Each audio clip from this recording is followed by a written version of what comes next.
सोचिए आपको आपकी ही बनाई कंपनी से भरी मीटिंग में बेइज्जत करके निकाल दिया जाए हम्म। और फिर आप ऐसे वापस आएं कि पूरी इंडस्ट्री ही बदल डालें। जी आज हम एक ऐसी ही जबरदस्त कहानी पर बात करने वाले हैं। बिल्कुल। और ये कहानी है स्टीव जॉब्स की। हमें जो विजुअल नोट्स मिले हैं वो सिर्फ उनकी जिंदगी की टाइमलाइन नहीं बताते। नहीं। नहीं, बल्कि उन अहम मोड़ों की पड़ताल करते हैं जहां उन्होंने कुछ ऐसा तय किया जिसने ना सिर्फ उनकी बल्कि हमारी भी दुनिया बदल दी।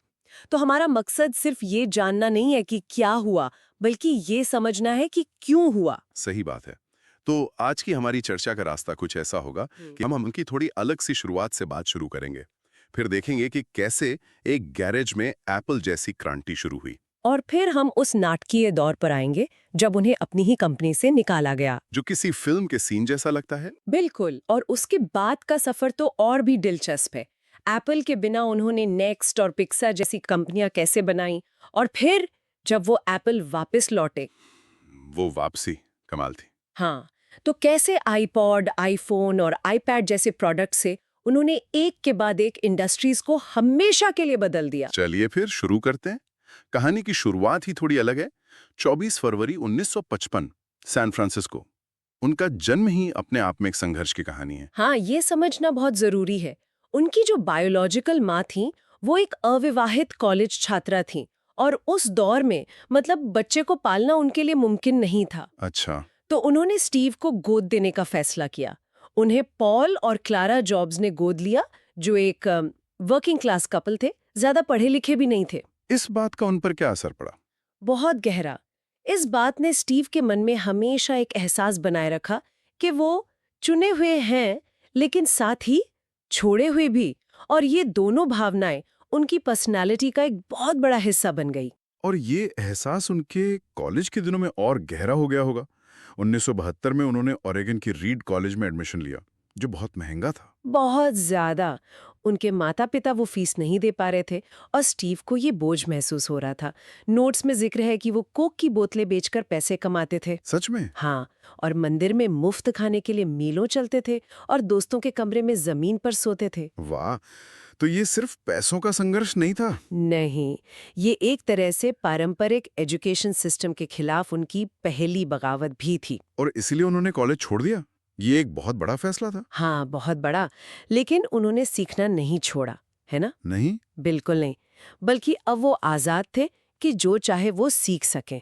उन्होंने पारंपरिक क्लास छोड़कर अपनी मर्जी की क्लास में जाना शुरू कर दिया। और यहीं वो मोड़ आता है जो एप्पल के भविष्य के लिए बहुत अहम साबित हुआ। कौन सा मोड़? उन्होंने एक कैलीग्राफी क्लास ज्वाइन कर ली। कैलीग्राफी मतलब सुंदर लिखावट की कला। उसका टेक्नोलॉजी से क्या लेना देना? उस वक्त तो कुछ नहीं था, बिल्कुल भी नहीं। लेकिन वहां उन्होंने सेरिफ और सैंस सेरिफ फॉन्ट्स, अक्षरों के बीच की स्पेसिंग, टाइपोग्राफी की बारीकियों को समझा। अच्छा। उन्हें आर्ट और डिजाइन की खूबसूरती से प्यार हो गया। और फिर 10 साल बाद जब वो पहला मैकिन्टॉश कंप्यूटर बना रहे थे, तब ये सारा ज्ञान उनके काम आया। तो मैक दुनिया का पहला कंप्यूटर था जिसमें सुंदर फॉन्ट्स थे। हाँ, और प्रोपोर्शनल स्पेसिंग भी। अगर जॉब्स ने वो क्लास ना की होती तो शायद आज हमारे कंप्यूटर की स्क्रीन इतनी सुंदर ना दिखती। कमाल है। जिंदगी के बिखरे हुए डॉट्स बाद में जाके खुद ब खुद जुड़ जाते हैं। बिल्कुल। तो कॉलेज और कैलीग्राफी के बाद वो कहाँ पहुंचे? सीधा एप्पल बनाने? नहीं, अभी नहीं। पहले उन्होंने अटारी कंपनी में एक टेक्नीशियन के तौर पर काम किया, और यहीं उनकी मुलाकात उस इंसान से हुई जिसके बिना एप्पल की कहानी अधूरी है। स्टीव वॉज़नियाक।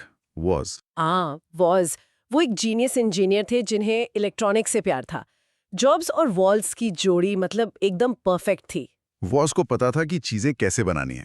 और जॉब्स को पता था कि उन्हें क्यों बनाना है और दुनिया को कैसे बेचना है। बिल्कुल। और यहीं से उस मशहूर गैराज की कहानी शुरू होती है। 1976 में वॉज ने एप्पल वन कंप्यूटर बनाया। और वॉज ने तो उसे अपने हॉबी क्लब के दोस्तों को दिखाने के लिए बनाया था, है ना? हाँ, बस शौकिया तौर पर। लेकिन जॉब्स ने उसमें एक क्रांति देख ली। उन्होंने वॉज को समझाया कि ये सिर्फ कुछ लोगों के लिए नहीं है, ये एक ऐसा प्रोडक्ट है जो हर घर में जा सकता है। और फिर पिता का गैराज। हाँ, वहीं से उन्होंने एप्पल कंप्यूटर की शुरुआत की। ये आज सिलिकॉन वैली का एक आइकॉनिक मोमेंट है। लेकिन सिर्फ आइडिया और गैराज से तो काम नहीं चलता। पैसा भी चाहिए था, और वो आया माइक मर्क्यूला से, जो उस वक्त इंटेल में थे। उन्होंने कंपनी में निवेश किया और एक तरह से इन दोनों युवा लड़कों के लिए एक अडल्ट सुपरविजन का काम किया।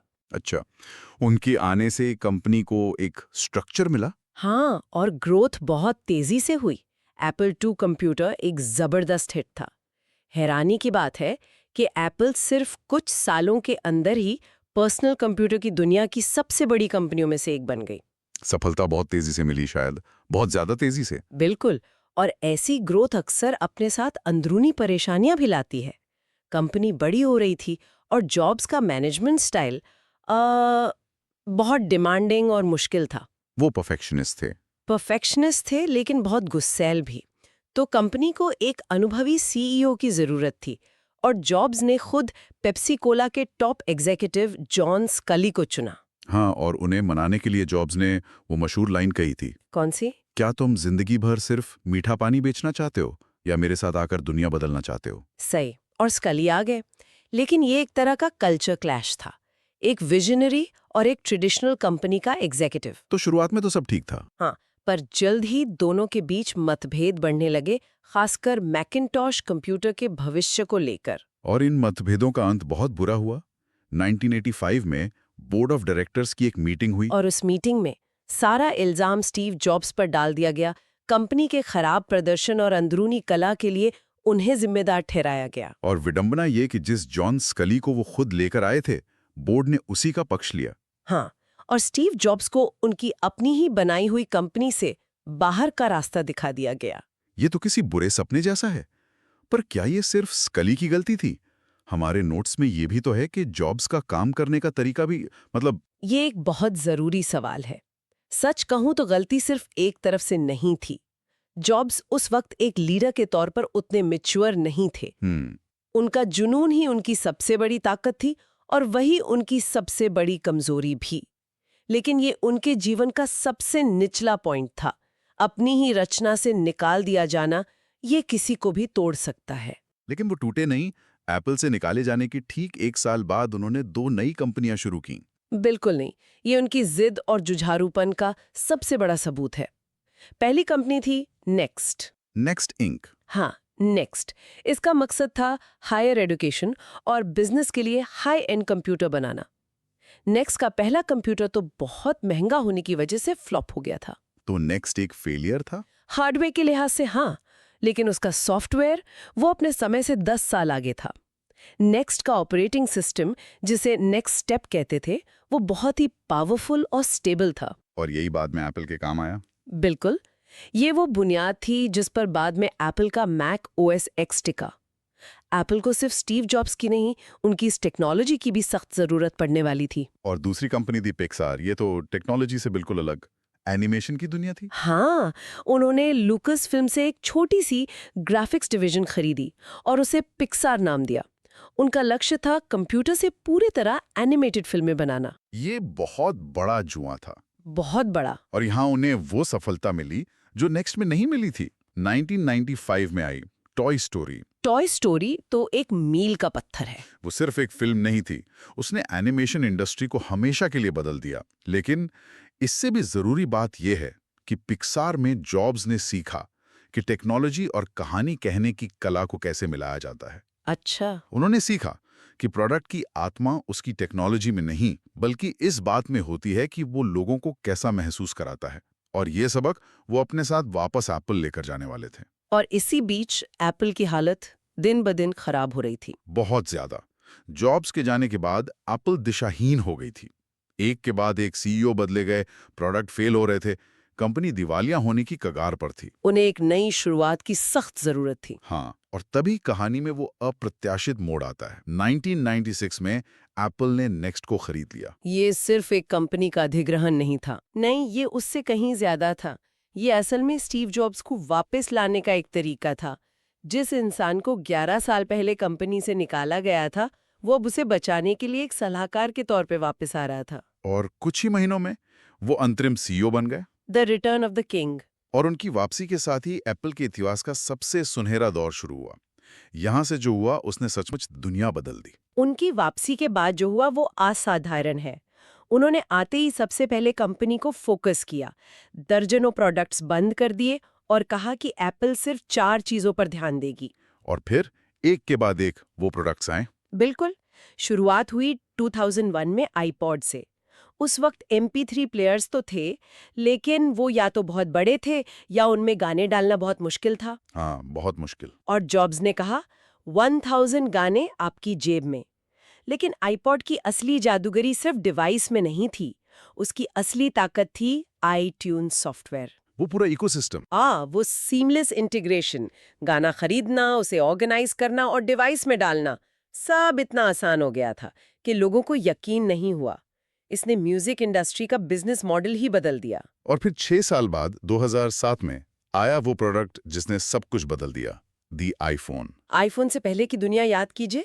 फोन में छोटे छोटे बटन होते थे, एक स्टाइलिस होता था, इंटरनेट चलाना एक सजा जैसा था। ब्लैकबेरी और नोकिया का राज था। बिल्कुल। और फिर जॉब्स स्टेज पर आए और कहा, आज हम 3 क्रांतिकारी प्रोडक्ट लॉन्च कर रहे हैं। एक वाइड स्क्रीन आईपॉड जिसमें टच कंट्रोल्स हैं, एक क्रांतिकारी मोबाइल फोन और एक जबरदस्त इंटरनेट कम्युनिकेशन डिवाइस। और फिर उन्होंने खुलासा किया कि ये 3 अलग-अलग डिवाइस नहीं हैं, बल्कि एक ही डिवाइस है, दी आईफोन। और उसका सबसे बड़ा इनोवेशन था मल्टी टच इंटरफेस, बिना किसी बटन या स्टाइलिस के। ये जादू जैसा था। उसने मोबाइल फोन की परिभाषा ही बदल दी। वो सिर्फ एक सफल प्रोडक्ट नहीं था, वो एक सांस्कृतिक घटना बन गया जिसने हमारे बात करने, काम करने और जीने का तरीका ही बदल दिया। और जब सबको लगा कि अब इससे बेहतर क्या हो सकता है, तब 2010 में उन्होंने आईपैड लॉन्च कर दिया। आईपैड के लॉन्च से पहले बहुत से लोगों ने उसका मजाक उड़ाया था, कहा कि बस एक बड़ा सा आईफोन है, इसकी जरूरत किसे है।